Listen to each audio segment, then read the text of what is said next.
Censor my content. Okay, everyone, it says we're streaming live, but I like to just wait a little bit before sharing all the good stuff I have to share. I want to make sure that people don't miss the really juicy stuff I'm going to share. There we go. It looks like we're live. Looks like we're live at a very low bandwidth. I'm going to start with a sip of tea. Good morning, everyone. Happy Friday. Welcome to the live show. Welcome to the midweek episode of The Transformational Leader. I'm going to start off by pouring some tea and spilling it on my desk and then cleaning it up.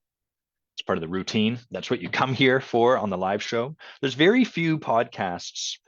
I've been noticing the things that the Transformational Leader has the balls to do that a lot of podcasts don't. And one of the things is I'm willing to pour tea and spill it all over my desk and then have that be a part of the show. And I think a lot of us wish that, we got a little bit more of that in the 24-hour news cycle that we're inundated with in the world. Hello, Melinda. It would be nice. It would make it a little easier to deal with all of the hate and fear and anger that is peddled through CNN and Fox and whatever news station you listen to. If the hosts were also at the same time as like spewing this filth, if they were pouring tea on their desks, it would make it easier for me to swallow that. A little bit of tea spilled on your desk makes the medicine go down. That's my take. Anyway, that's my hot take. Ooh, and that's hot tea too. It's all coming together. All right, well, I'm excited. We've got an awesome guest, Mary Dee, today. I'm going to tell you a little bit about her, and then I'll do that in a sec. I'm just going to check in and see if there's anything I want to share about my week. There is. I checked in quickly. The thing I'm really present to this week is over maybe the course of the last, I could say 2 months probably, and I think I shared about this maybe 6 weeks ago. Hey, Piotr, nice to see you, brother. About 6 weeks ago or so, I was feeling kind of uninspired. I was feeling like I can't seem to make myself do anything. Historically, the first 2 books I wrote and published, I did that by making them like a priority project. And then I would work with my coach to get supported to create whatever structure I needed to like get up first thing in the morning. 5:30 a.m. is when I'd get up and I would write for an hour, and it worked. We've got books to prove it, and maybe you own the books. And if you don't, give a quick little flash. You should have this book.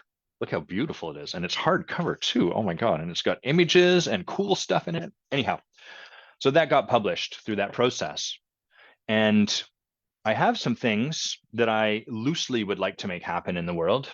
They're not as burning as writing a book was back when I'd written that.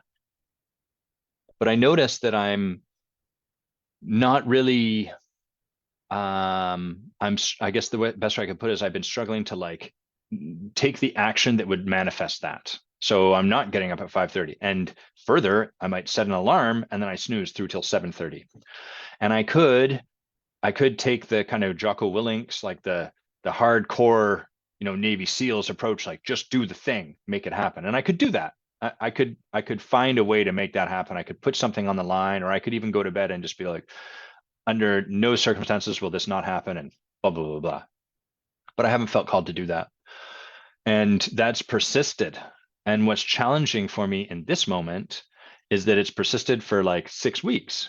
And I shared about it 6 weeks ago, and I was like, I don't really want to share this. It's not that much fun to share, the vulnerable stuff. It's not fun to share the parts where it's not working. And it's even less fun to share it 6 weeks later and be like, that's still kind of what's going on. And the practice I've been in has been really sitting with that like it's something sacred. I'm wishing I had something new to share about this. I feel like I'm repeating the old thing, but it's what's here now. So I'm going to share it all the same. Holding that, like not wanting to do something like it's really sacred, like, okay, those things aren't as much of a priority as my head, my ego, my mind is trying to create them as. Actually, that's not as important as something else. And there's some sacred reason why I am avoiding those. And then what I have to do is to honor that. I could, of course, like I was sharing, create the structure and force my way through that. I could make myself do the thing. And there was a time in my life where that was really important. But at the level of practice I'm working at now, a lot of my practice is around honoring the spirituality of the moment and really deepening my relationship to spirit. And that means really plugging into like, there's something here worth listening to. And so what I got to do is just keep slowing down and listening to it. And it's very infuriating because I was working with one of my teachers just this past Wednesday, sharing about like I'm not like doing the things I say I'm going to do, and I want to change that. And he was like, yeah, it makes sense, because one of the practices we've been having you work with is sitting and doing nothing, just like kind of a meditative practice, and letting yourself feel the discomfort, letting yourself feel the reactivity to want to go and change the way you currently feel. And that's kind of the same thing you're working with right now. And that was like the most annoying thing in the world for him to share with me, because that's always seems, it's like when people say, Adam, I want to feel more of your heart. And I'm like, I know, me too. And everyone is always asking for that from me. It's not that I'm not trying to give it. And so it's a bit like I find this work can be really challenging, because our tendencies are our tendencies, and these got put in from a very young age. And as we mature and develop, it's like we're on a spiral upwards. And so we might pass by this point where it's like, oh, what there is for me to do is to surrender. And then you kind of evolve past that, and you surrender, and you create the breakthrough, and then you spiral back up. And once again, you're over top of it's time to surrender. And it can kind of feel sometimes like, fuck, I thought I overcame this. I thought that I'd done this. Look at all the evidence I have. I did surrender. I thought I achieved this. All my work is for naught. And it's not for naught. It's not that we didn't create those breakthroughs. It's simply that we're now ready for that same flavor of breakthrough at a deeper level, at the next level, and the bigger game that we're now playing. So that's what's going on there. I don't think I have too much else to share about that. So I'm going to share a little bit about Mary. And then once I've done that, I'll have her turn her camera on, and then we're going to dive in together.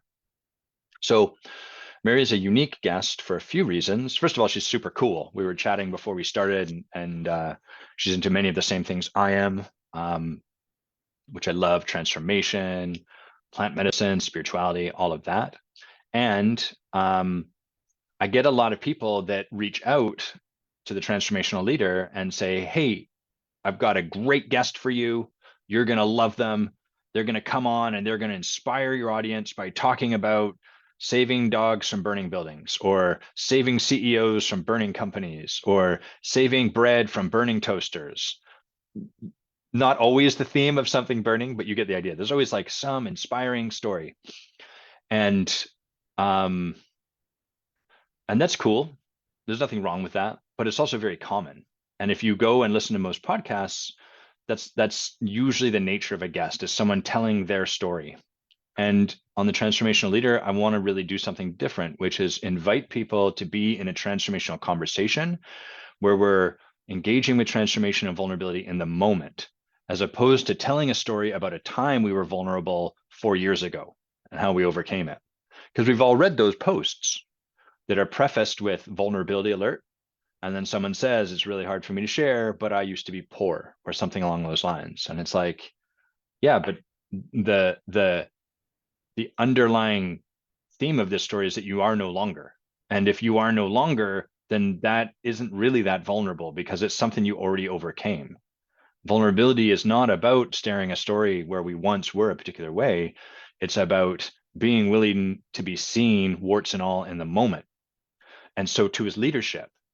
That leadership is a corollary to that. It's like parallel, because in leadership, what we often have as leaders wanting to have staff that receive their leadership. They're like, I want them to be coachable. I want them to like take my leadership, and they're not Adam or whoever. And the irony is that when you turn the lens around and look at them, neither are they. They're not working with their own coach. They're not working with their own leadership structure. They're not really willing to be led themselves. They want to lead others, but they don't want to engage in that kind of vulnerability in their own lives, because it's vulnerable, it's uncomfortable. So whenever someone comes and says, I want to share, blah, blah, blah, my invitation is like, great, here's what it looks like if you want to be a guest on this show. And the nice thing about this is it means that my time is nice and spacious, because no one ever says yes to this. People are always like, oh, wow, neat idea. Let me check with them. And then inevitably their booking person comes back to me and says, yeah, they don't feel that that's a fit. I'm like, yeah, I'm not surprised. Mary is the exception to that rule. Mary was delighted by that idea and excited to come on and have that conversation.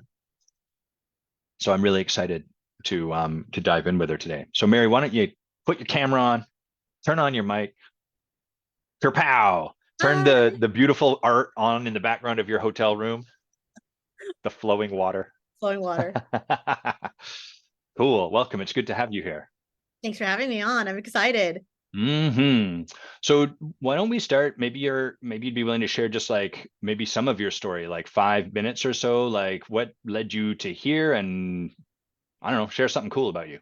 Totally. All right. Aha. So I am also a podcast host and Cool. am being picked up by Bold Brave TV this next season. So I'll actually be doing live television segments with live Mm, questions. And so that's a lot of fun. That was one of the things that really encouraged me and made me feel like, oh, this is fun that you're doing something live and different and kind of off the cuff. And aha. love that. So again, here to play fully in all of that. And I'm a breast cancer survivor. Mm, Get to give back now by sitting as the chair of the board for the Breasties. So if anyone needs support there, then just know we have lots of amazing resources and calls. People can go there and get some love. And mm, other than that, in my normal life, I'm a business advisor. So I sit on a lot of boards and help support organizations through all levels of growth, from startup to scale up. And it's been the most fulfilling work. I've been part of it for over 20 years now, and it gives me an opportunity to really work with great CEOs and also some not so great ones, which is where the lessons of life come in, and you can say, hey, stop being such an asshole CEO. Let's make some corrections here. So yeah. it's been a great journey. I'm also a best-selling author and a speaker, and it's been an amazing journey. I've really enjoyed life. I love life. I think that that's probably the biggest part of it all, is that I'm just really savoring it. I'm so grateful for every day, and I get to meet really cool people like you along the way. Well, we'll see. We'll see if I'm cool. It might be a persona. How old were you when you got your diagnosis of breast cancer? I was 40. I was 40. 40. Yeah, on the button. I was bending over doing a yoga pose. And as I'm sitting in downward dog, I noticed that there was a little like piece of string on my sweatshirt. And I just happened to go pick off that string. And as I kind of pressed into my skin, I felt what was like a grape on my Huh. breast. And that was like, that shouldn't be there. So that Uh-huh. the detection has certainly saved my life, Yep. probably. And it's been such an interesting ride, because I'm also someone who really believes in a holistic, you know, doing things as holistically as possible. And so for me, the choice was to have a surgery and then after that do everything holistically. So no chemo, no Uh-huh. radiation, no drugs. And I'm 6 years here on the other side of it and really healthy and feeling great and cancer free. So Congrats. I feel like that was a good decision for me. Thank you. Yeah. Was that like what was the experience of finding that seeing that thing that looked like a grape? Like I would imagine that'd be quite arresting in the moment to just be like how was that for you? Yeah, so I'm an eternal optimist. So my Aha. initial is, oh, well, I'm of course I'm going to go get that checked out, but Yeah. I'm also not going to buy into any fear around what it might be, could be, because I don't know. And so I Aha. don't know, but let's go get it checked out. And it was right around the holidays, and literally right after Mm. Thanksgiving, and going to get it checked, and it literally sitting in that office going through a mammogram and an ultrasound of the first time I'd had to do either one of those was weird, to have a radiologist walk into the room and in under a minute tell me that I had breast cancer and then tell me I have to come back for a biopsy and that I should go get scheduled. It was like Like right into the cold plunge. it was so gross. It was definitely a cold plunge. And I was like, where's your bedside manner? And Right. also, if I'm not an anxious person, but I thought if you were anxious at all, like this is not the way to deliver that information to someone. Yeah. And that was a little like disappointing. And I was still, I have to process stuff. Like it's got to Of sit course. for a while. So it wasn't hitting me. I Yeah. was just very like focused on like, okay, what's the next step? Let's go into solutions mode. But also I haven't sat with this. Like I'm still not really getting that you're telling, like, I almost didn't believe him. I was like, yeah, Yeah. you guys got to check this out some That's more. cool. Yeah. I don't think Neat. you know what you're thinking about. I know you see this every day, but yeah, I don't know if I believe you. Yeah. Yeah. So Yeah. that's a little bit of that. And it was about 2 weeks before I actually went without knowing what the actual diagnosis was. So if you've ever Wow. consulted Dr. Google, it can be a little jarring because there's so Yes. many different kinds of even breast cancers. So it was Well, Dr. Google, ultimately all roads lead to, you have about 10 minutes to live. If you search enough, that's eventually where you get to. correct. But it was a good time because it also, you come so close to your mortality, like you Yes. really have to think about your mortality. And Yeah. that piece of it, I feel like was such a gift. It was a gift because I think in your 20s, you're like, I have so much time. I'm going to live to be 100. Totally. And you're so far from that number. But as we drift closer, and in this case, it wasn't about getting older, it was about having, something terminal stare at you in the face. Yes. And then I go, oh, what's really important? And so a big piece of that was like, well, I made the decision that quality of life was really important to me. And that was going to be the value for how I made the rest of my decisions around like my healthcare and my Mm, treatment and all that kind of stuff. And it was good. It was good. It was good to come to that sort of very instant, quick mastermind of like, this is where we're going with this. This is the strategy. totally. And one last question before we dive into coaching together. What was the, if anything, maybe there was nothing, but like, sometimes people have something like this, they move through it, or they even midway moving through it or whatever, they're like, quality of life, for example. Okay, that's going to be the important thing. What was the first thing you kind of looked at and changed, or kind of gave a maybe that's not in alignment with this path that I'm going to choose to walk? Like, what was the first thing you took on? The first one was okay. So let me give you a little context because Sure. I was actually also at the same time getting sued by the Federal Trade Commission. Sweet. When it rains, it pours. Oh, it was so true for me. It was Uh-huh. literally, it was pouring. It was really pouring. And they had frozen all my assets. So I Mm, also didn't have like access to my bank account. Like it was a weird yeah. time to be going through so many big things at once. Yeah. So much of it honestly was just how do I get back to grounding my normal baseline is like is good, is a positive, and it's like I'm happy to be alive and life is great. So you wake up and you're like, I don't feel that way today. Uh-huh. It was how do I get back to my baseline? Like what needs to happen? And a lot of it was just being still and listening, really. It was like, Mm, wow, what am all of this I know is happening for me, but can I see it? And yeah. maybe I can't see it in this moment. So in this moment, how am I coping with all the emotions that are happening around this? And so a lot of it was grounding and just getting myself into a routine that wasn't going to be well, I'm just going to like lay in bed for a week, or I'm just going Uh-huh. to like pull the covers over my head. And so I think that was a big piece of it is how do I create get peace back into my life to a place where I can be grounded and then now move my life forward. Uh-huh. What did you find most like, where did you find you had the most resistance to doing that? Um, I'm a fighter. I Uh-huh. realized that through this process. Like I was like the last person in the group to sign the settlement stuff. And like I didn't want to surrender, Right. at all. I was like, no, I'm fighting this. This is wrong. It's not true, like all the things. And I think for myself, so much of that was just how do you stop the fight? When do you end the suffering for yourself? Mm, Because hmm. Like sometimes surrender, is that what yeah, you're talking about? well, sure, because it's Yeah. like if I'm not going to keep fighting this, right? Because it's painful to fight it, and you're fighting such a big, Yeah. agency. It's like nobody's won this fight. So, Yeah. like,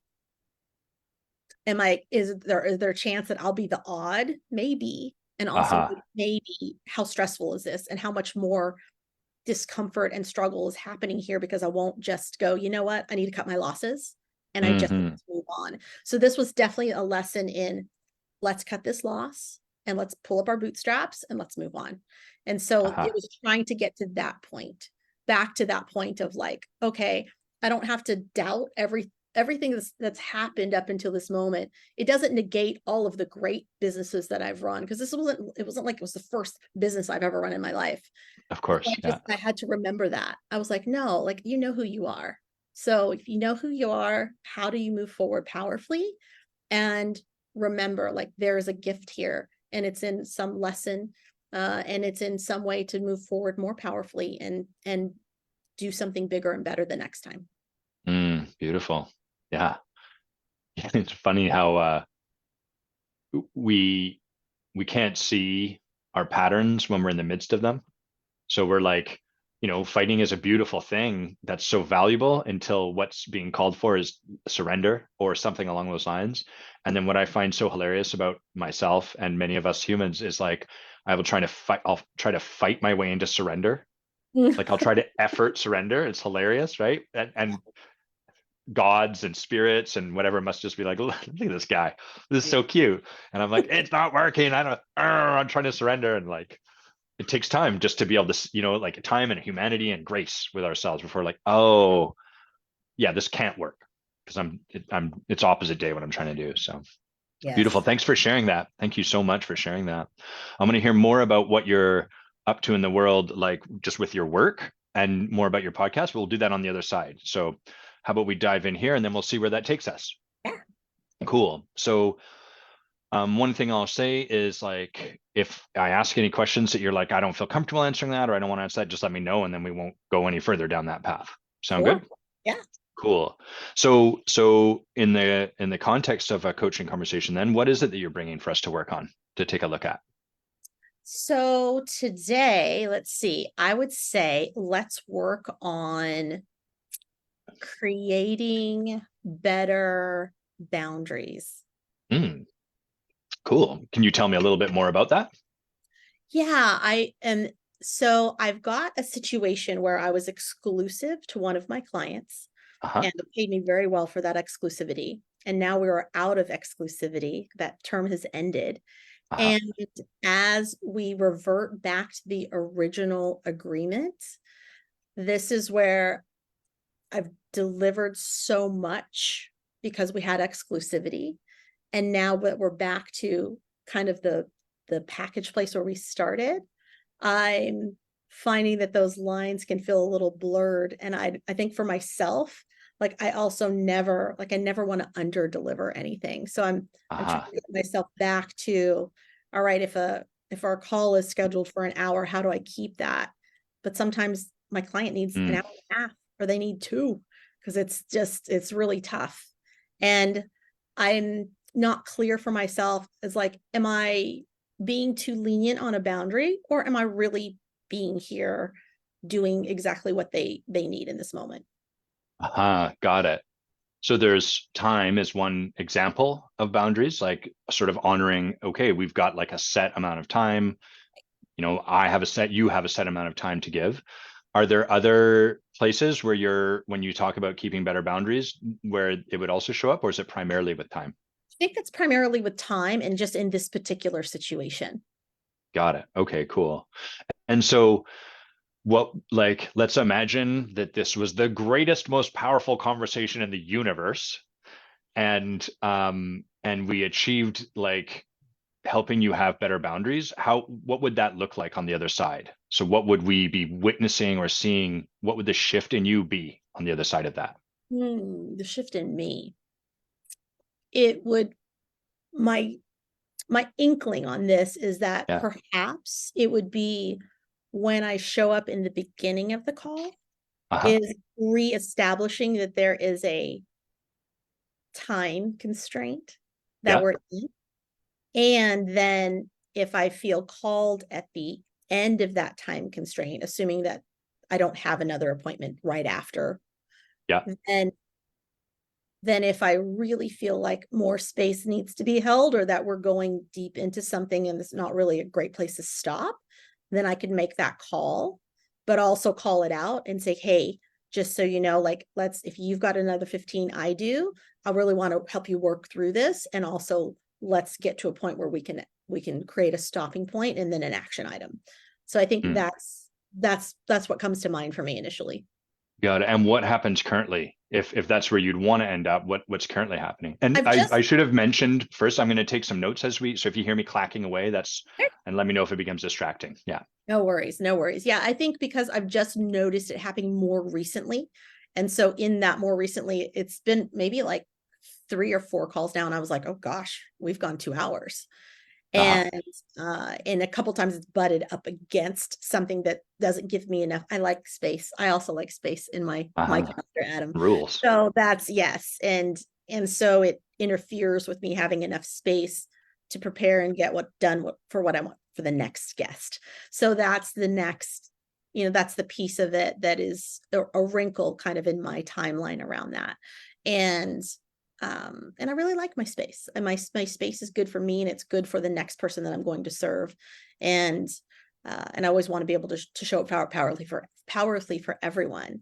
So it's almost like the example I can give you is if you were running a conference and that there's that one speaker that even though you've told Yeah. them they have 30 minutes, they're still taking the liberty of like they haven't wrapped up and you're already at 30 minutes and they're still going. Uh-huh. There's a bit of it that's like part of that accountability is also on their end to honor what we've agreed to.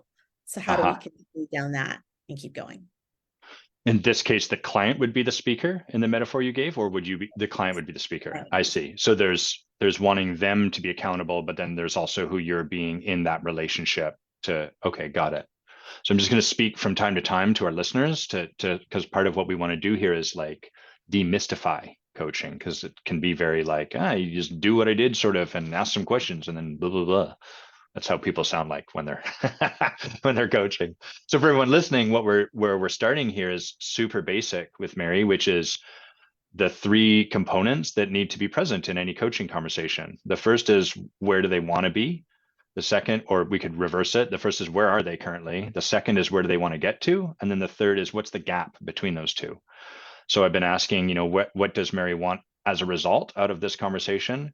And where is she currently? And we're just sort of exploring these 2 things, putting a little paint on the walls, so to speak, getting a little more clear on them. So I get you want to be in this conversation in such a way that you are more cognizant of your time and that it sounds like kind of able to hold when that time comes, make a choice as to like, do we go a little longer or whatever, but like that you're standing sort of in that. And currently what happens, it sounds like I guess I have a question here. To hear you describe it, it sounded a little like you just blow through the time. And I wasn't clear, like, are you conscious? Are you sort of like, are you conscious of the time passing and you getting closer and closer to the end? Yeah, I am conscious of it. I wasn't at first because we were Uh-huh. just in the conversation. And also I also feel like part of the gift that I'm bringing is the listening. And so Mm-hmm. sometimes a client just really, that's what they need, right? In that moment, they need to Yes. listen to because they're not feeling heard in other ways, whether it's their organization, their manager, or whatever. So for Right. them, it's their opportunity to speak to someone that they trust, that they can be heard to, that they can speak to, right? So it's also letting them get some of that out. And it's just been a little longer lately Mm. in terms of like what they've had to get out. The other part of me says, is there a possibility here Uh-huh. that this these emotions that they're expressing need more of a container so that we can also get to the part where we're not abruptly stopping because we both have to go, but we're creating some questions so that we can get to the gap, so that we Uh-huh. can actually get to an action item, so that we're not running through the same cycle on the next go around. Mm. Mm-hmm. It's balancing out what does that look like. And so, because I can do a follow-up on Slack later, but that's not as in my mind, it's not as effective as us being able to like really work through it. Sure. So, okay, so I have kind of it sounds like we've got some rough ideas of where you currently are and where you're trying to get to. And I might ask you some more questions about that. And for everyone, Mary, we run a program for coaches that want to hone their skill, become more transformational coaches and leaders. Some of them are watching. And so I imagine some of them might be like, hey, you're not going as deep into this as you're telling me. So I want to explain to them, because we're doing this live, because we're working within the constraints of time, if you're wondering what, oh, Adam's not going as deep into this as he might otherwise do, I'm kind of mitigating for that. And I'm going to be weaving those threads as we go forward. I might bring us back here. We'll see where we get to, and we'll see if we start to get circular. So that's what's going on for everyone watching. So what do you imagine is the gap between where you currently are and where you want to get to? Like, why do you think that's happening? And why do you think you're not already doing what you want to be doing? I would say that I'm just really becoming more aware of the pattern, Uh-huh. just seeing the pattern. So now that I've identified that, oh, there is a pattern here, I'm just going into the mode of like, all right, how do we make some corrections here so that it still feels good? And we're reminded that our agreement has shifted from what it was to something bigger back to what it was. Uh-huh. So that's the piece, the kind of the gray area that I'm trying to be super aware of. Tell me more about that gray area. So the gray area is just around the timeline, like if I got a WhatsApp at 9 o'clock at night and I'm up and we're having a conversation about something in the business, then sometimes I'm available for it. Yeah. And I'm okay with that because I'm up and it's a free time for them and a free time for me, and we can actually go through the conversation. And that sometimes it's just more convenient for both of us. And it's a perk, right, that they get for being my direct client. So because if I didn't want to do it, I just wouldn't answer. Right. Right. Is that always true? That is always true. Yeah, I'm never 100%. So you're reliable on that Yeah, front. very, very reliable for sure. Because again, I've created my business in a way that gives me nice space. Right. And I really like that space because it does allow me to have a lot more flexibility. Because really, what's a fire in business? I'm not working with heart surgeons, right? So there's whatever we're talking about tonight, it can typically be done, the next day if we need to. Right. But in this case, I'm just looking at it and saying, how am I also identifying when we have these sessions together, whether we are actually being able to come up with an actionable item that we can take, but I'm also butting up against time and holding space, and how much am I letting them kind of throw up their week or what's happening for them? Because I definitely want them to feel seen and heard. That's part of why we're doing the work together.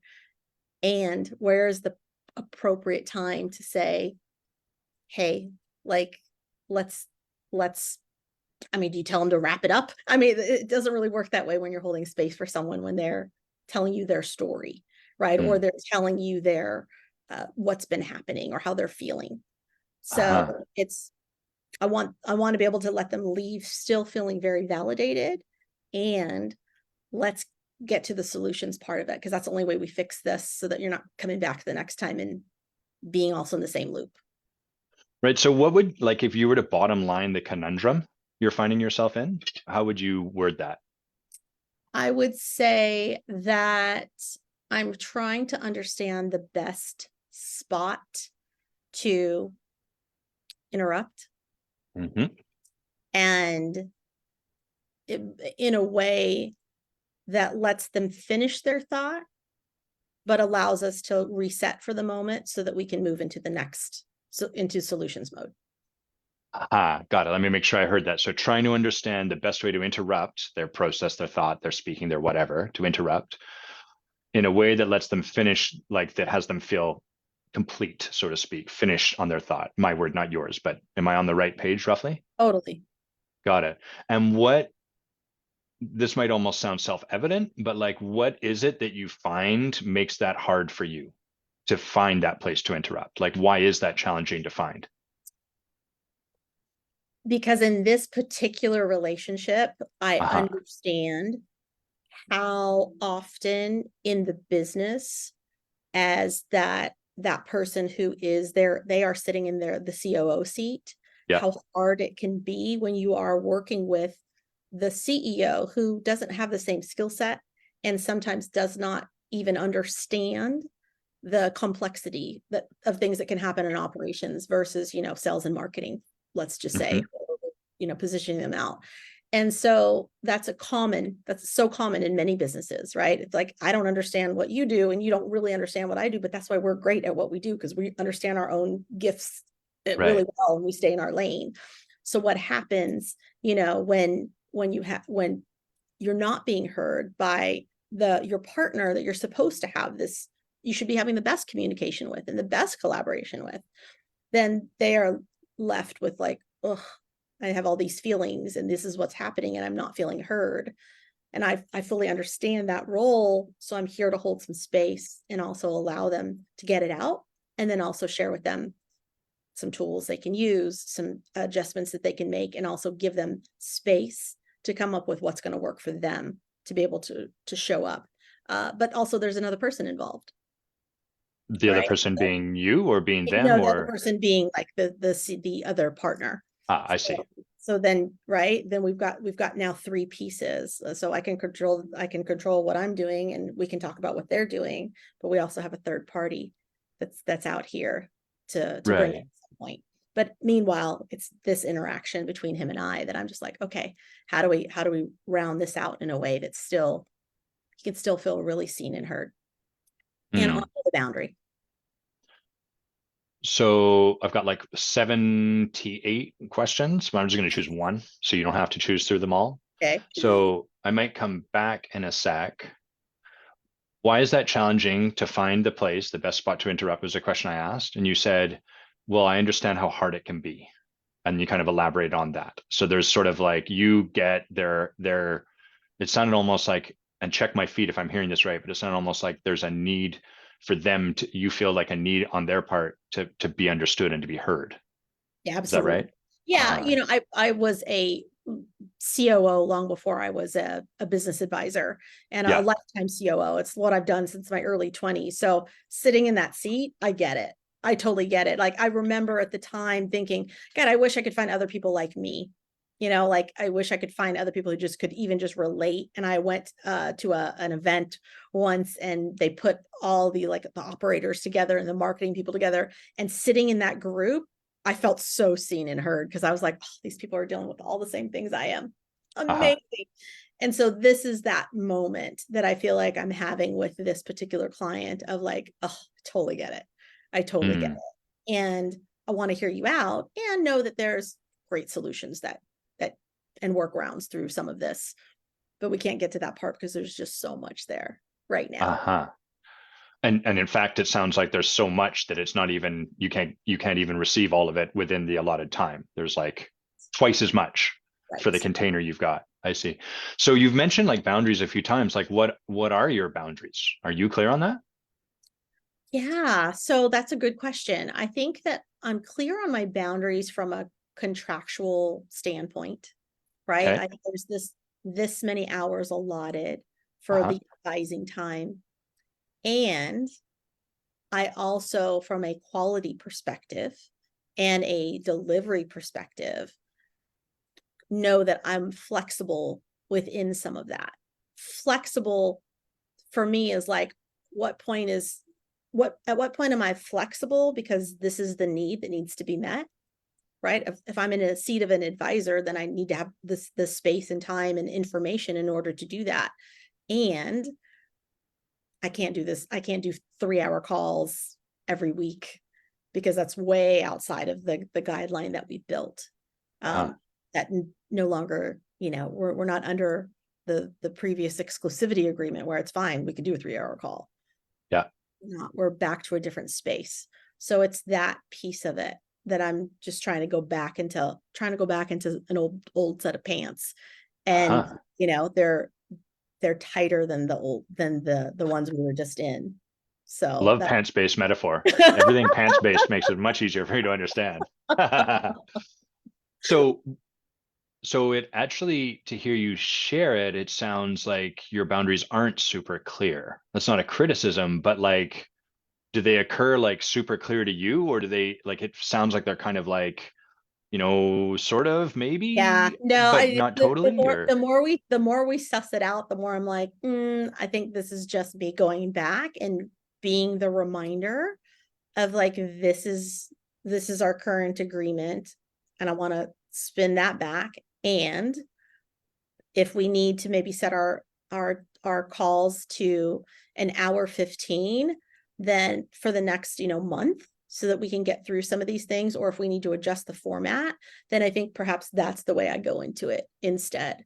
So then I am creating a clear boundary for me as well as for them, and I'm able to just voice it each time so that we're also really clear on what the pieces are. So what is, you may not know, but I'm gonna ask anyhow, like, what is your boundary? Like for this or any other client that's under a similar agreement, what are the boundaries in which your work happens? The boundaries are typically that within an hour each week, that's where we're going through, that's their allotment to bring their issue to the table for Yeah. us to work through it. Uh-huh. That's the gist of the agreement. Got it. So what happens when you need more time? Uh-huh. Yeah, what happens when you have a boundary and someone sort of wants something beyond your boundary? It's my responsibility to go back and reset the boundary or restate the boundary. So that's what I would say. That's what I would tell someone else. Got it. And Right? so I'm curious, is the issue here, like I could almost imagine there's a couple of places this might show up. On the one hand, there's sort of like a little bit of a lack of clarity, it sounds like, where you're sort of like, yeah, what am I a yes to and what am I a no to? For example, I totally get it. People, in my line of work, people have all kinds of breakdowns, especially if the work's working, because we're intending to push them into a moment of confrontation that's going to cause a breakdown. But at the end of this call, I've got to go to the bathroom, make some tea, and then get on my next call. And so, if they get to that end of the hour and they're in it, but that's the boundary, right? They could be like, I really need another hour. I'm like, well, I don't have another hour. Right. So on the one hand, there's just like clarity in terms of what you are a yes or no to. But I also wonder, like, it sounds like part of this might be that you're finding it challenging to stand in whatever that boundary happens to be, because, and then underline, like, in italics, reasons. Does that sound accurate to you, or do I? No, you summed it up beautifully. Okay. And it felt, I just want to check, it felt like your energy might have shifted, or you might have felt something in that moment. Is that accurate or not at all? In which moment? Any of what I was just talking about there.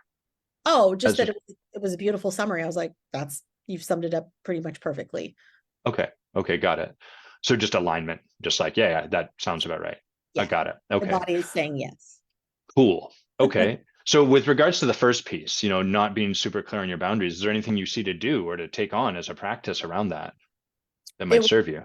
It would definitely be resetting that boundary and doing it at the beginning of our call, and only leaving that space of an additional maybe like 15-ish to be able to say, we've got to wrap this and we've got to be able to move into the next action, so that you're not left just, oh, well, I got to throw up all my feelings, but I'm still, now I get to walk away and I emptied the kettle, but now I'm just going to go fill it up again. We've got to work on, okay, what's actually going in the kettle.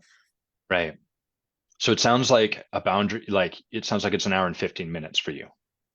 I think so. Is that I right? think 15 is probably about right. If we honestly should be able to do almost everything within the hour, it's just not letting the train run away too far when they're, on their diatribe of what's going on.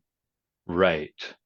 And so I just want to check and be clear, because this is not, I'm going to share from my own life, but it's not intended like you should do what I'm doing or anything, more just as an example. But like, I have an hour for my clients at any given time, sometimes more if we arrange it or whatever, but that's not really the point. And in that hour, they can use that time for whatever they want. So they could spend that hour venting about how coaching sucks. It's not the most fun way to spend an hour, but that's okay. That's entirely their prerogative. Or they could spend that hour looking at like how to change their relationship with their CEO or something along those lines. Those are all available, but that's their choice. my responsibility is to set the boundary for them, to say, this is the container. And so I just want to check, because what you set as your boundary is distinct from how they use that time. Mm, And I want to make sure you're clear on, like, from the distinction of, like, what is my boundary, regardless of what does or does not happen, like, what is it that you're a yes to in terms of your work and your commitment to quality of life and all of that stuff, spaciousness for your clients, all of that. So what are you clear on what that is for you? that's really good. No, that's really good. Thank you for sharing that, by the way. Sure. Yeah. Yeah. Yeah, no, that's a good, because it gives me some perspective around like in my mind, Uh-huh. and I typically show up with the expectation of, let's work through it, bring your block, Yeah. let's spend this time working through it. And what I'm hearing you say is like, well, are there times where maybe all they need is to talk about their block and not the solution to it, right? Like, I want the solution for them, but perhaps we're not coming to that in that time. What they need is to spend that hour just venting or just bringing things to the table. And so Hmm. can I get okay with that? Yeah. Which brings us kind of to the second part, which is, it sounds like there might be a bit of a challenge or like a story or something in the way for you, as far as like standing in your being clear on your boundaries. So like, just what am I, Mary Dee, a yes to? Full stop. Mhm. My clients Right. are like, hey, I'd really like it if you'd spend 5 hours on the call with me today. And it'd really help me if you could take my calls at 9 at night. And I'd be like, totally get that. I would love if the bank would treat me that way too, but no, because that Right. just won't work for my life. And so if you want to work with me, I'll be flexible, but these are the confines of that flexibility. So that's Right. the first part. So it might serve you, Mary, to just get really clear, like, hey, what am I actually a yes to, and what am I a no to, regardless of what we do or don't do. Got it. Just the straight up the boundary. Got it. And then I'm curious about that second part, like, when you imagine holding that boundary, so let's assume you're clear, like you say an hour and 15 or whatever, and now you're like, okay, I gotta like interrupt, or I gotta stop, or I gotta stand in that. What do you imagine is in the way of that? I think just I haven't quite well, I'm just recognizing the pattern Yeah, because you're doing great. I've Yeah. been seeing that and went, oh God, we've been spending a lot more time than I typically would spend on this. And the mindfulness part of it, I think, is just the first thing, like with Yeah. anything that shows up in our lives, right? And then the second part of it is just going, okay, how do I also just remind myself and everyone of what this actual boundary is, so that they can use the time however they want to, even though I would like us to be able to move forward and get to a solution. If that's not Uh-huh. what they're ready for, then that's their prerogative. So I like resetting that expectation around, hey, how do you, and maybe that's a question I start with. Hey, how do you want to use this time? Because I've noticed we've been a little all over the place lately. How do you really want to use our time together? What would give you the Uh-huh. most value? And maybe I think asking them and letting them speak to it allows us to reset, because if they go off on a tangent, I can go, hey, remember in the beginning when I asked you what you want to use this for? I was like, are we still holding to that? And then we can stay on that train instead of picking a different one. Right. Checking in with them, seeing, like, letting them have the reins, letting them determine. Yeah, brilliant. Yeah. And I think even if I can see a solution for them, or a silver lining, that if they're just not ready to receive that, then that's okay too. I can Mm. still continue to hold that space for them until they're ready to take some action. Got it. Okay, two questions. First question, does this tendency to, what we call like boundary bleed, maybe, or like letting, does that show up anywhere else in your life? Mm, no, not for the most part. Well, that's kind of fascinating. So this Yeah. is the only place in your life where this is the way you be. Yeah, this is the only one that I can think about that it is. I'm trying to actually think through that. I'm like, am I like this with my friends? Well, a Uh better question would probably be, where else in your life does this show up? yeah. N- mm, no, I think like when I think of like physical activity, like I have an expectation for myself to do at least an hour of physical activity every day of some sort of movement, Mhm. but I'm flexible on where I do that movement. So this could be maybe similar to that, but I'm good about getting my movement in every day. So Uh-huh. no, I think this is really specific to this client because of the context of the situation. Right. You're paying me for exclusivity, so you have a lot more time and hours. And now we're scaling that back because I'm not exclusive to you anymore. Right. So there was like the I think, relationship was one. Sorry, go ahead. yeah, no, I think that's what makes this a unique issue versus one that's showing up in other places in my life. Okay. Do you like Columbo? I don't know Columbo that It's a well. tragedy. You should get to know Columbo. He's amazing. Columbo, do you know at all what Columbo is? Detective, I think. Yes, that's right. Yeah. A TV detective played by the late, great Peter Falk Yeah. that ran from like the 70s through to the early aughts. Incredible, incredible show. One of my favorite shows. Not the point of this. But there's this moment. Columbo was just very observant and good at asking the stupid question over and over and over again. And there's this moment in the show that I really love where he's talking to someone and the person says like, "Oh yeah, so and so took me for dinner and a movie the other night. It was great. It's never happened before." And he was like, "What? That's never happened before?" And the kid's like, "No, why does that matter?" And he says, "No, detectives just get curious anytime someone does something for the first time ever." And I get curious about that too. Like it's really interesting because what I notice about us as humans is the way we be in one place tends to be the way we be in other places. Mhm. And what I'm hearing you say, at least in terms of what you can currently distinguish, is that this is a unique kind of one of a kind situation where how you are being is different from everywhere else in your life. So I get really curious about that. And what do you make of that? I'm thinking through any other times that this has shown up, and it's definitely shown up with another client previously, Hmm. when they were going through hardship and wanting to like hold hold better space, bigger space in those Yeah. moments. And but that's the only other client time I can think of. And when I think about my own life, there have certainly been times in the past where I think growing up and at certain times that boundaries were an issue, but I feel like that those are also areas that I've really come full circle with. Like my Mm. communication around boundaries and my feeling of an obligation to do a thing no longer exists. That's something I have had to work through Uh-huh. in my personal life once upon a time, but I would say that in this present moment in my personal life, no, not a problem anymore. That's Got it. definitely matter of fact, my niece gave me a reflection around it because in her mind, one of my good friends called me and she's like, "Hey, can you pop over? Like we're neighbors." She's like, "Hey, can you come over? I need this right now." Da da da. Because she can be a little codependent. Needy. Let's Yeah, go yeah. right now, because I know you're home. And I was like, "Yeah, I'll be over in a little bit." Uh-huh. And that was it. I didn't move. I kept doing what I was doing. And my niece looked right at me. She goes, "How do you do that?" I go, "What?" She goes, "Do you not feel like the sense of obligation to go?" I said, "No." I said, "Her urgency is not my urgency.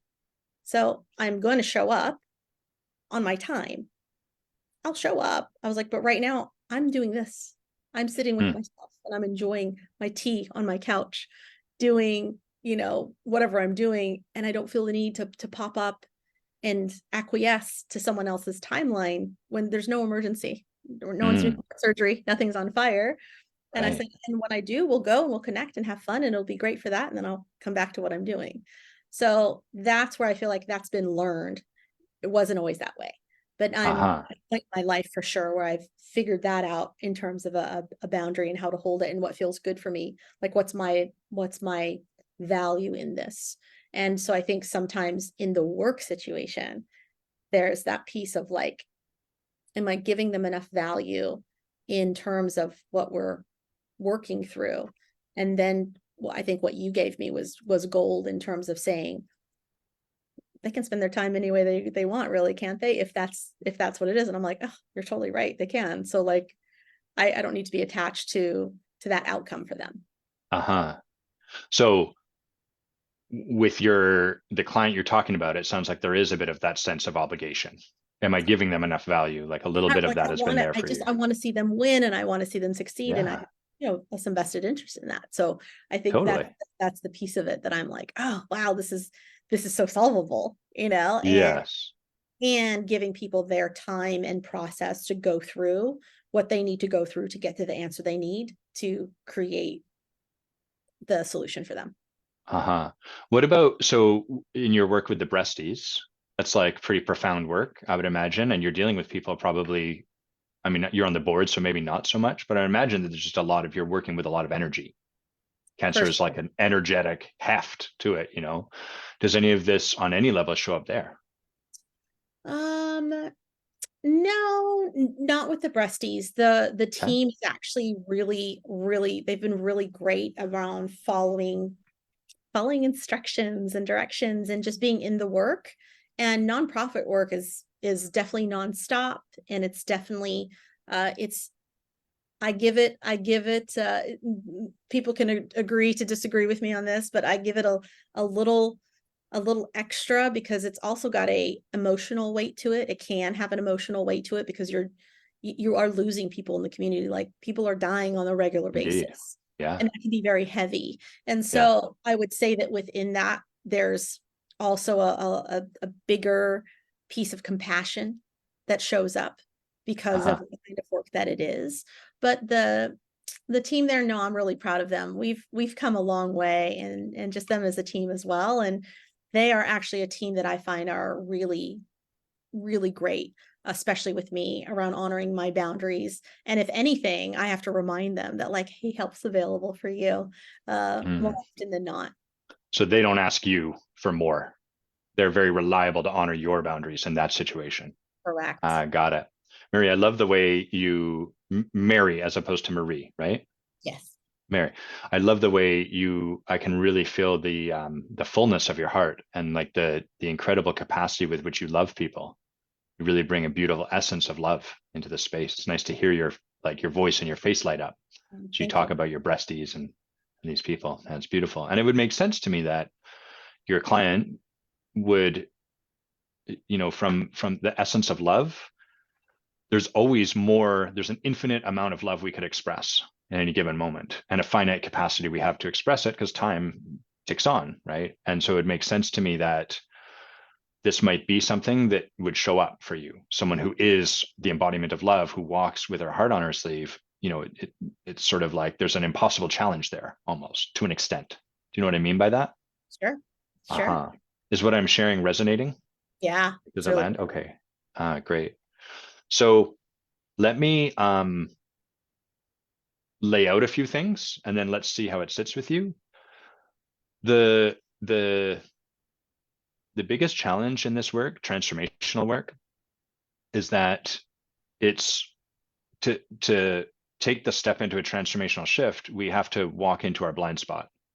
And our blind spot, our psychological blind spot, is a lot like our optical blind spot. You know how the eye works, like the optic nerve and all that? remind me.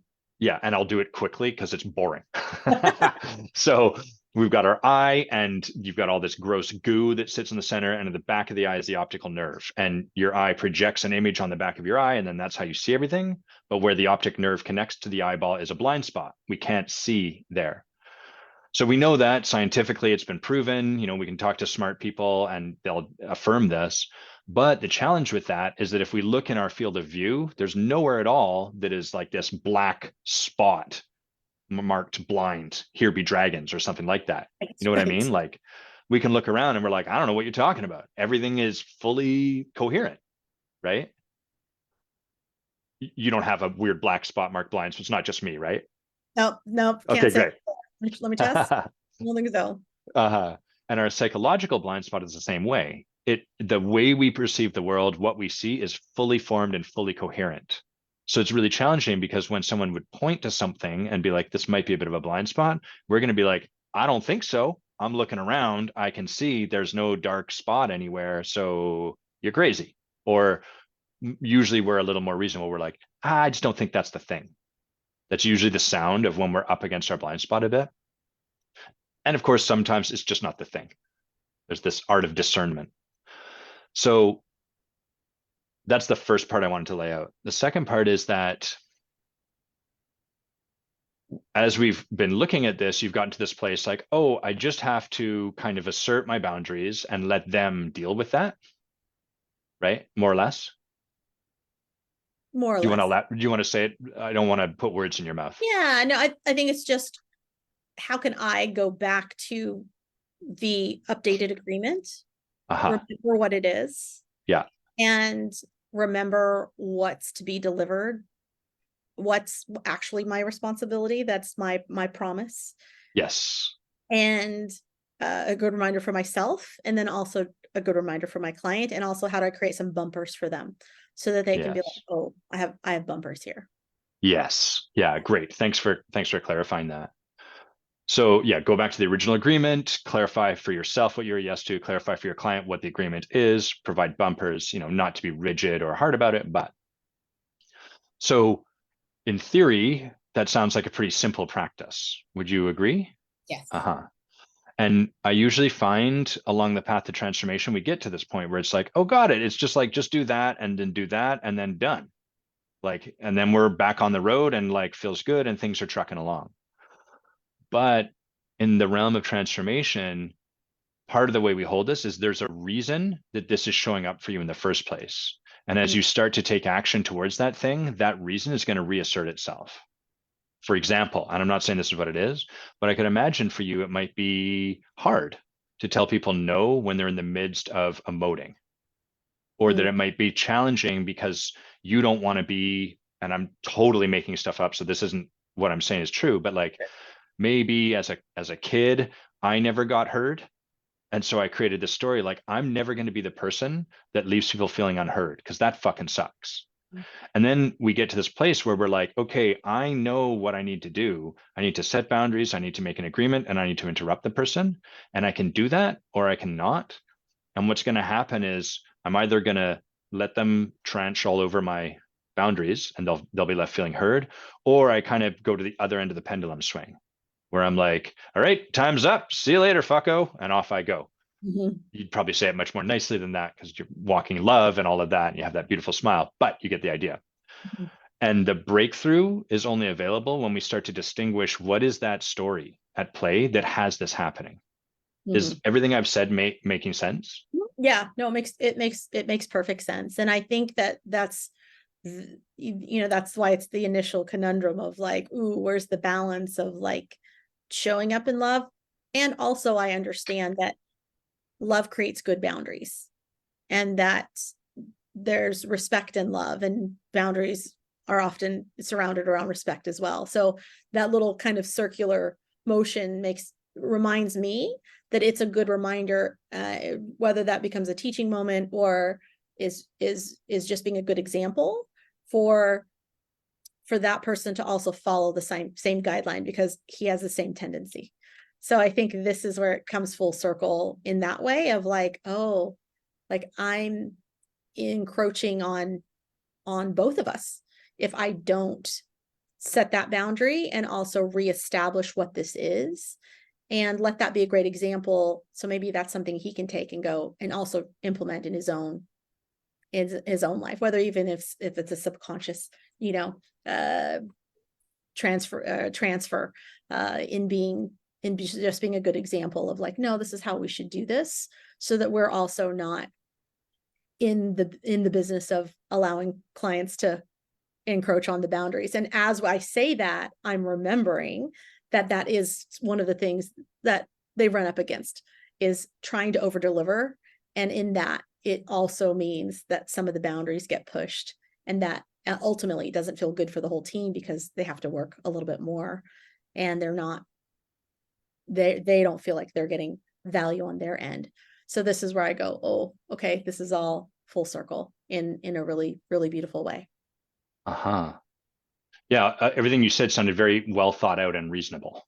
Like, yeah, it makes sense. Like almost like I don't have to be afraid of doing this because it'll provide this benefit and it'll like I can see how it would do this and therefore and blah blah blah. Is that kind of how it feels? Yeah. Yeah. Uh-huh. It feels like it's a complete process in that way. Yeah. So I don't want to like bring too much of my own agenda here, but I want to offer something, which is what I notice we as humans do is we try to rationalize away our fear. So like imagine I'm going to give a presentation and I'm like, oh man, I'm afraid that people are going to think I'm stupid. Okay.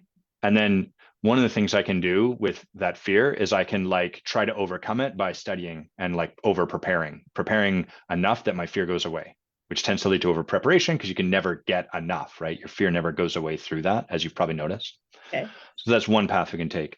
The path I'm talking about, the rational path, is where we sort of like come up with a series of explanations and well thought out reasons for ourselves why we don't need to be afraid of that thing. So I could be like, oh, well, they're probably afraid too. And actually, everyone makes presentations and does their very best. And sometimes you make a mistake, and that's okay too. And people aren't even thinking about that. You know what I mean? Mm-hmm. You ever seen someone go through this process themselves? Uh-huh. So we try to rationalize away that fear that lies at the bottom. But the trouble with both of these approaches is that they operate over top of the fear. They're ultimately an avoidance instead of coming to the terms with the fact that there's something about this that we actually are afraid of. And only in coming to this can we then leave it.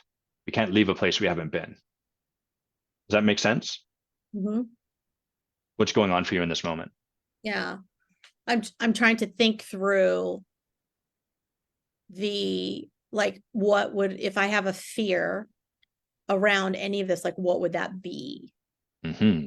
So I think the fear would be that because the value has been so high because there's been lots of time that Uh-huh. that would be not perceived as valuable because there's less time. Uh-huh. So you may not have value or Uh, may not be regarded as valuable. What's going on for you now? yeah, that's really good. I felt that land in your heart.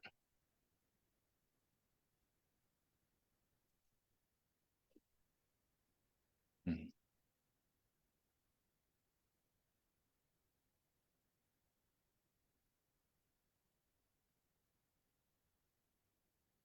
How is it to just sit in that?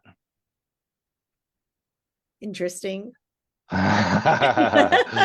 Interesting. Interesting. Yeah. Interesting. Yeah, it goes, oh wow, like why wouldn't I feel like in my head, I know I deliver so much value. So Yes. Our head always knows. yeah, the head always Yeah. knows like where is it that I feel like there's any lack. Uh-huh. Yeah. May I share like a little of my own background in Please. this? Yeah, not to more just to connect than anything. So I was raised super loving parents, very committed to giving me a strong work ethic because that matters. And what that became was sort of like, you better work hard. And then I'd be working hard and they'd be like, hey, remember to work hard. So that became, oh, I'm not working hard enough, I guess, even though I'm working hard. I'm not working hard enough. And then over time, that got internalized to, I'm not enough, period. Mm. And so I became super reliable to overperform, very high performer. But the performance was always on top of, I'm not enough. I'm performing because I'm not enough. And if I just perform enough, then this hopefully will go away. But it never does because I'm performing rather than just sitting with this thing. And and so it was infuriating because I would like get better results, and they would never seem to like fully land where I wanted to land. And it sounds like you're starting to come to this thing that sits there. And as you said, your head knows, oh, I got all the value in the world, but we can't, it won't work. You have to sort of sit in that fear. And so I imagine that if you start to have this boundary to really honor your boundary, your truth in this matter, you're going to have to start to like that fear is going to make itself known. Mm. It's going to be a confronting process. What do you hear in that, or what do you see for yourself? Yeah, I think that it does, it tests that, right? Because then it creates the, well, are you bringing enough value? And Mhm. and again, in my head, I go, yeah, I know, and I've surprised myself with that, that over and over again. But there's still the underlying of like, is it? And I think sometimes that's harder to see it's harder for me to see for myself Of course. if for somebody else who's like, Same. oh, it's really good at that, this, that, and the other. And I'm like, really? Yes. So, that's yeah, I mean, I'd love to know like what is a tool, or what is a practice or a question that I can sit with Uh-huh. to work on processing that. Yeah, great. Let's create some together. So I've got a few in mind, but will you take a swing first? Like what might be something that would support you in coming a little closer to that fear and just and being with that a little bit more throughout the next week, the next couple of weeks? Well, the first one would just be to set out what I said, right? Which is with the process of it, of just Totally. refreshing everyone's memory, including my own, Yeah. uh, which takes care of sort of uh, the again, the process or the contractual piece of it. But then there's this whole other side to it, right? Yes. Of not just work. Like let's put this whole situation aside, right? Because then now it's just me being with myself, of how do I sit with myself and go, wow, like where is it that I learned to be, where did I learn that I wasn't valuable, so that Mm. I can unlearn that and remind myself that I am, Yes. so that I can, you know, just create better reminders for myself, so that I'm not Uh-huh. in a situation where I am unconsciously um going back to the learned behavior of, where did I not feel valuable? Yeah. I really acknowledge you, Mary, like you're so open in this moment. There's so much power. I can feel so much of your heart. You already have a huge heart, but like in this moment, it's just like tenfold. So thanks for that. Such a powerful place. Like as you start to touch this, you've already created so much in the world, but creating what's next from this place, holy shit. Thanks for touching it. Thanks. It takes a lot of courage. So I think the practice you just spoke to, first of all, is beautiful. It's really, really beautiful. I've got two others that might support. One would be to really look for like where else you might step over your own boundaries. And this might Mm, be subtle, right? This will again be, it's probably a little in your blind spot. But where else do I perhaps let my own boundaries be stepped over because I want to make sure I'm of value to someone? okay. And the challenge for that is that's a practice of discovery as opposed to a practice of knowing. So a practice of knowing would be you'd be like, where do I know I already do that? And you'd go through like the places you already know, and you'd be like, nowhere, as we went through, right? Whereas a practice of discovery is sort of like we kind of have to stumble upon it. I can't Mm, discover Canada if I already know where Canada is. So I have to be out there looking for it. And I'm like, oh shit, this is Canada. right. So you have to sort of maybe make a reminder on your phone or set up a little sticky or something like, hey, where am I allowing my boundaries to be stepped over in service of providing value or love to someone else? Mm, And then kind of go into the world and like just be noticing yourself, almost a subtle study of yourself. I mean, like you'll sort of be like, holy shit, I'm doing it here. That's crazy. I gave them my ice cream cone and I really wanted my ice cream cone. And you'll have a reason for doing it. It'll feel good, I'm sure. But usually there's some level at which we're like, but I wanted that ice cream mm. or whatever. Does that practice make sense? Yeah, that makes sense. Yeah. And then the last part is when you notice any of that stuff show up, be it what you talked about as a practice, what I talked about as a practice, or even just that fear showing up. This is the least fun part of any of this work is just to breathe and feel it. Mm, So what we collectively do, we're trained in society, don't feel worthless. Tell yourself you're of value, right? We put a positive spin on everything, and all that does is then I'm of value because I feel worthless. So the work, it's not that you want to like knit a sweater for this shitty story about yourself, but you also don't want to try to pretend it's not there.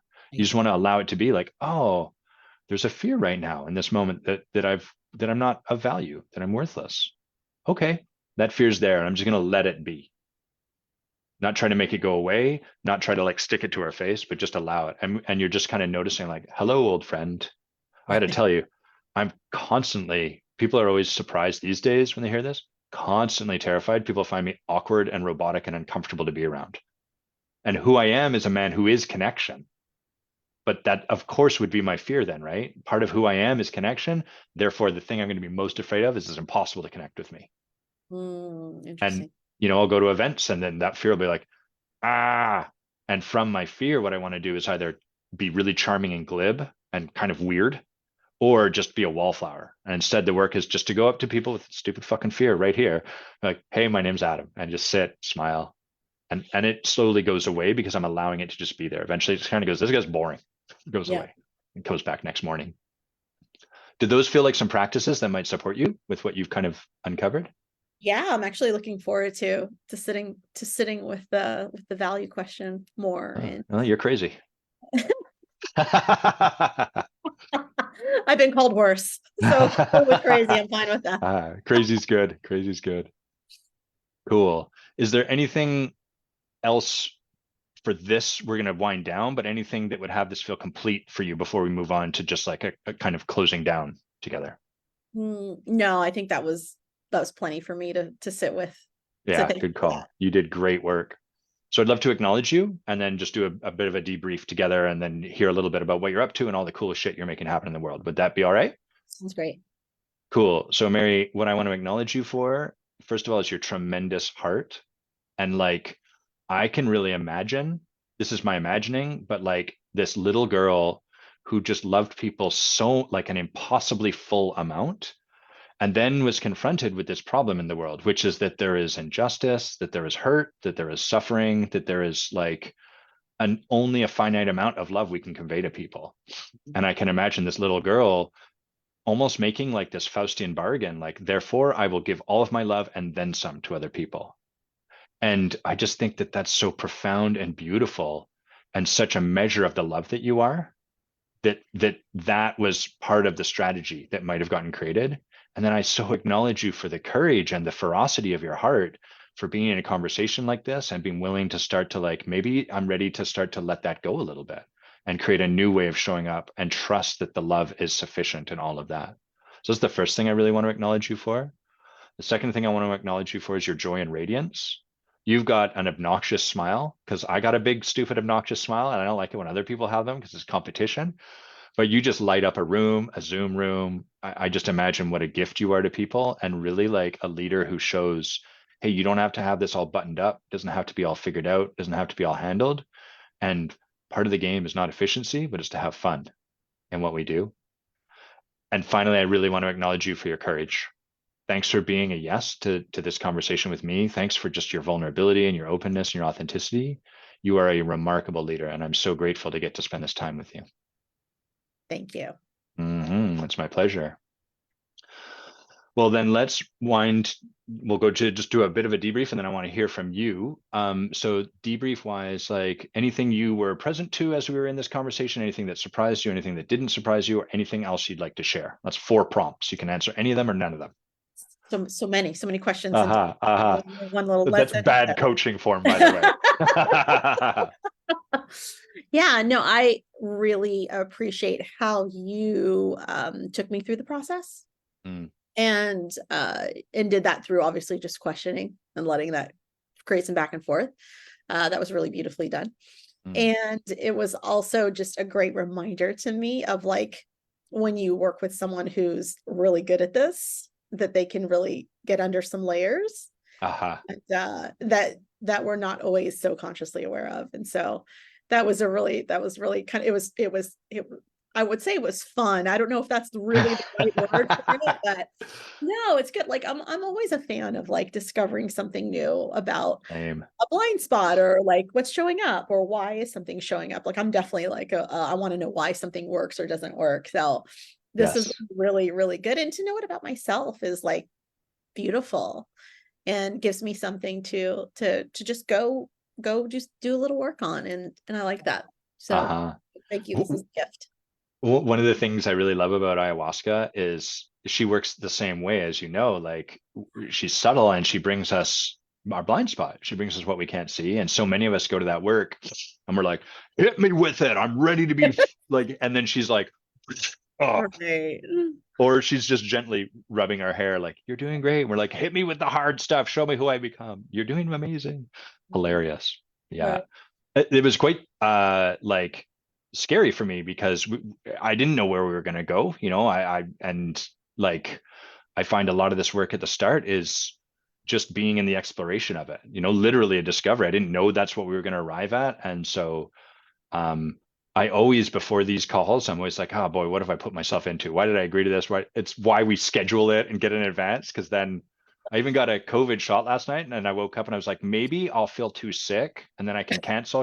And I was like, Adam, that's your fear showing up. And so thanks for being in it with me. Okay, well, so tell us some of the amazing, I want to hear about your podcast. Did you say you are a bestseller? I want to hear about your podcast, your book, and some of the cool work that you're doing. You can tell Amazing. that in any order, whatever you like. Okay, so the book is Asian Women Who Boss Up, and that's a collaboration that I did over the pandemic, which happened to release right as unfortunately, all the Asian kind of hate stuff was circulating. So Yeah, totally. the timing was crazy and impeccable. So I would say that if you need to feel inspired, every author in that book comes from a different like segment of like health, health and wellness, business, you name the niche and it's all there. You've got something for everyone, and they're little short stories. Yeah. We each told our story, and so they're just Oh, really cool. yeah, they're just really stories of triumph, and it's a feel good book, so grab that Nice. one. I do have a new one coming out. What was your story? What was the story you told in there? Mine was around the breast cancer and FTC journey, because there's two really hard things happening at the same time. Oh, the And FTC was the lawsuit? yes, the FTC was a Oh, lot. amazing. And so being able to just talk about how, you can go through an adversity, whether it's your threat to your health or a threat to your livelihood, mine all at the same time, and still find a way out. That there's a way, there's always a way. So Beautiful. that's a good snippet of what that is. Yeah, And cool. then this next year I'll launch a book called Don't Be an Asshole CEO. So that one as well. That's going to be a bestseller very quickly. Yeah. Not by any of the CEOs. None of the CEOs will buy it. It's not for me. But everyone will be buying it for Christmas their present. CEO. Yeah.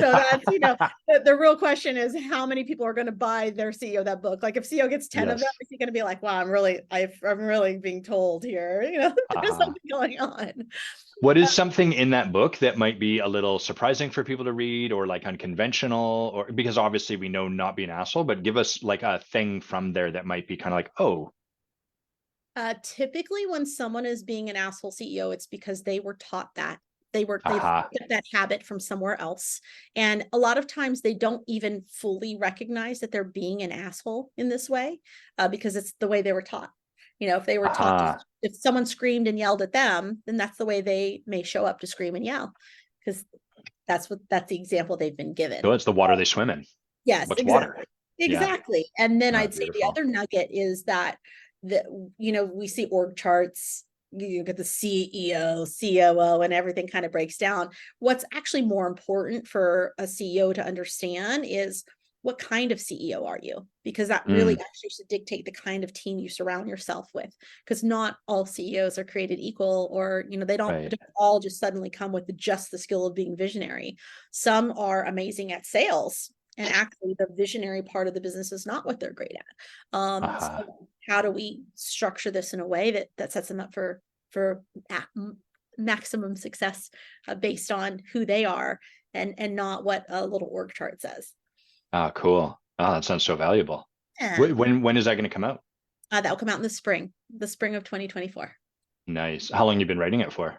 Oh, forever. Yeah, it's a real birthing process, isn't it? Yeah, yeah, no kidding. Yeah, beautiful. Okay, tell us about your podcast. So the podcast is called The Mary Dee Show right now. And right now? right now, I Yeah, know. love it. But this was my first season doing it. I was invited to start a podcast, and someone said, I think this is a great way for you to share who you are and also be able to share we're all multifaceted humans, Yes, right? In indeed. terms of like, we have lots of things that we're interested in. So the podcast has been a really beautiful way for me to reconnect and also explore topics like plant medicine as well as Cool. business. And the question that I pose to everyone is, if what do you know now that you wish you had known before you got started? So before you ever did plant medicine or before you ever started coaching. And then the guest shares their story. And we actually go deep on like, what are maybe some health hacks that you have adopted in your own life? What Uh-huh. what are ways that you show up differently in the world than everybody else? So it's not Oh, also cool. somewhat similar to your show, and then I'm not selling anything. I'm not, I don't have some ultimate agenda outside of like, let's share value with people and let them come and have a perspective shift and break through some limiting beliefs and move forward powerfully. So cool. Yeah, and so to be able to do that as a live TV show, I think is going to be really fun this next season, and I'll take live questions, and I'm really looking forward to see what people come up with in terms of what they're going through, because I'll get to do some of this fun banter with them as well. That's awesome. Cool. And then what's the work you're doing in the world? Like we know about the breasties. You talked briefly about that. What else, Yeah, like the either that advisory or other stuff? Yeah, the advisory work, really that's for companies that are growing, for anyone that's an influencer who maybe this is what I see, we see all these things in social media where people have like a following, but then you have these people that have a following, but they really don't have anything to sell. They're just a popular Uh-huh. head. They're great at doing that one. They're maybe great at creating beautiful abs. It's like we can Yes. really help them continue to create value that's not a heavy burden for them. Like maybe we say, hey, what supplements do you take? Is there a supplement that Mm. we can help you formulate that you can stand behind, and then you can launch that to your market. Now you have something that you can continue to build community around, and also now you can actually create some income for yourself around what you love. And Oh, so cool. that's a big piece of it as well. Oh, that's awesome.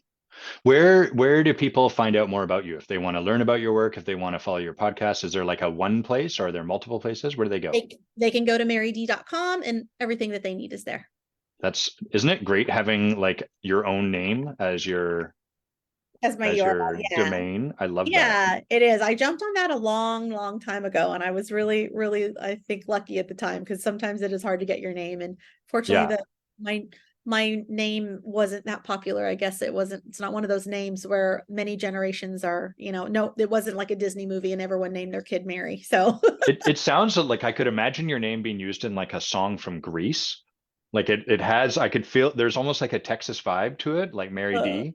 Mary But Dee. but then you'd have like a last name. Like it's one of those two name first names, you know what I mean? Right. Yeah. Whereas I was fortunate that oh wait, maryd.com, is that you? It gave me maryd.net. Why did it do that? I think Because that's you. I also own marydee.net. Okay, So great. Okay, perfect. So I've posted the right one here. I'm lucky that I have a big weirdo last name, Quiney, and there's no competition whatsoever. So I got my domain all good. So nice. Nice. cool. All right, Mary, thank you so much for coming on and joining us. Everyone who is listening, thank you so much for your participation in the comments. Thank you for hanging out. It's a rare gift, I think, for us to be able to be in conversations like this that are tender and intimate and genuinely vulnerable. And having people here adds to that. It actually allows it to exist. So it's a clearing we all create together. So big thank you to everyone. Thank you again, Mary. And we'll see everyone, I don't know, whenever we next see you. Have an amazing weekend. Mary, you stay put. I'm just going to stop this live and then we'll say goodbye. But peace. See y'all later. Have a great weekend. And then they get to watch while I do.